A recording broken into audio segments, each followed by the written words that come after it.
Katika moja ya habari kubwa kwa usiku huu ni kwamba Wizara ya Afya inayosimamiwa na Hamas inasema idadi ya waliofariki Gaza imeongezeka hadi 10,812. Takriban watu 10,812 wakiwemo watoto 4,412 wameuawa huko Gaza tangu mashambulizi ya Oktoba 7 nchini Israel. Wizara ya Afya inaonyeshwa na Hamas huko Gaza inasema idadi ya jumla ya awali iliyotolewa na wizara hiyo jana ilikuwa 10,569, lakini imeongezeka hadi kufika 10,812. Israeli ilipinga usahihi wa nambari hizi, lakini shirika la afya ulimwenguni limeamini kuwa takwimu hizo ni za kuaminika kutokana na matukio mbalimbali na miili na maiti ya watu inavyoendelea kukotwa mtaani na wengine wakiuawa.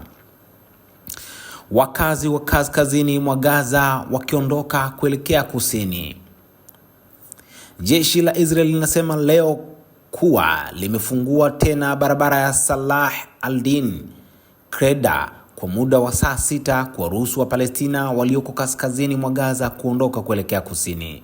Jana takriban ya watu 50,000 waliweza kuondoka kaskazini kwa njia hii, shirika la Umoja wa Mataifa la kibinadamu lilisema, ikiwa ni idadi kubwa zaidi katika siku moja. Hizi hapa picha za jinsi watu wanavyoondoka kaskazini mwa Gaza kuelekea kusini mwa Gaza, kwa sababu kaskazini ndio kuna vita kubwa, tofauti na kusini mwa Gaza ambapo vita sio kubwa sana. Israeli yasema ilipigana kwa saa 10 kabla ya kuteka ngome ya Hamas. Jeshi la ulinzi la Israel IDF limetangaza kwenye mtandao wa kijamii wa X kwamba vikosi vyake viliteka ngome ya Hamas huko Jabalia kaskazini mwa Gaza. Lilisema lilitumia saa 10 kupigana, ambapo waliwashinda magaidi wa Hamas na kukamata silaha nyingi na kuharibu njia za chini za ardhi za magaidi.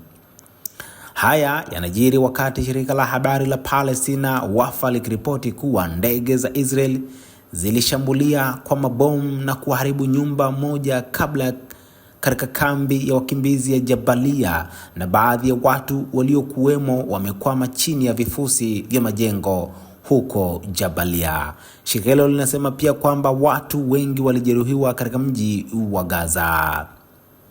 Jeshi la Israeli hapo awali lilisema kuwa Hamas imepoteza udhibiti wa eneo la kaskazini mwa Gaza na kwamba vikosi vyake vimeingia katika mji wa Gaza. Ukiendelea kupata taarifa mbalimbali, mimi naitwa Elmando kutoka hapa Bongo 5. Kundi la Hamas ladai kuharibu magari ya kivita ya Israel.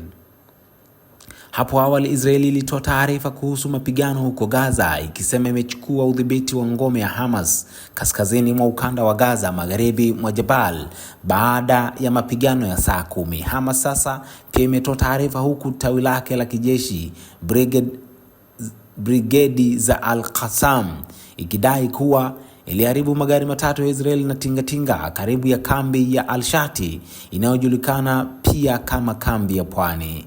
Imeharibu kifaru ya Israel kaskazini mwa Sheikh Radan katika mji wa Gaza. Iliharibu pia kifaru cha Israel karibu na eneo la Al-Tawam kaskazini mwa Gaza City. Wakati huo vikosi vya Al-Quds kutoka kundi la Kipalestina la Islamic Jihadi vinadai kushambulia kwa mabomu magari ya Israel katika kambi ya Ansar mjini Gaza. Pia vinadai kurusha makombora katika mji wa Ashdod nchini Israel, ambapo ving'ora vya mashambulizi vya anga vimesikika.